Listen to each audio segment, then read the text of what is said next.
Coach Aoki Taketo may inamin nga po sa ating pambato na si Kai Sotto kahit hindi ito nakapaglaro kahapon sa game nila kontra sa Mikawa. And before tayo magpatuloy mga kaibigan, please don't forget to like and subscribe and always hit the notification bell. Maraming salamat po. Well, matapos nga pong hindi makapaglaro ang ating pambato na si Kai Sotto sa naging laban ng Yokohama kahapon dahil nga po sa kanyang tinamong sprain injury sa kanilang naging practice game at napahanga itong si Coach Aoki Taketo. And as of now, no, may mga mild training na ginagawa ang ating pambato na si Kai Sotto dahil kinakailangan pa rin po siya ng Yokohama. And so far so good, napakaganda ng huling performance ni Kai Sotto bago po siya ma-injury. So bakit nga ba nagkaroon ng injury itong si Kai Sotto? Matindi ba ang naging training o practice game nila? Well mga idol, para sabihin ko po sa inyo, kahit ensayo o practice game lamang, todo bigay po ang ating pambato na si Kai Sotto. Yung 100% po niya ay binibigay niya sa laban.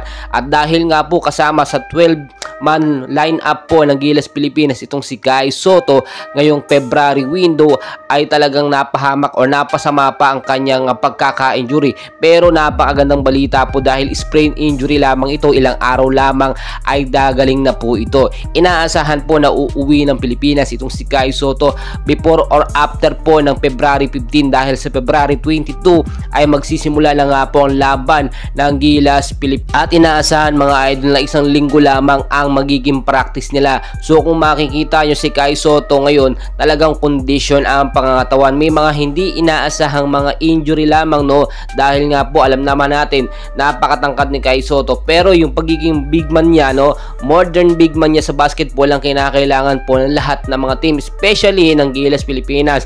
Dito sa Yokohama ay na rin po kay Coach Aoki Taketo ay maganda ang pinakita ni Kai Sotto at hindi po nila ito pakakawalan. Tinutulungan po ng Yokohama ngayon, no, na mag-improve ang ating pambato na si Kai Sotto matapos nila makita ang tunay na potensyal ni Kai Sotto. Tignan nyo mabuti, nasa first 5 lineup sana kahapon si Kai Sotto pero hindi po nakasama dahil sa injury.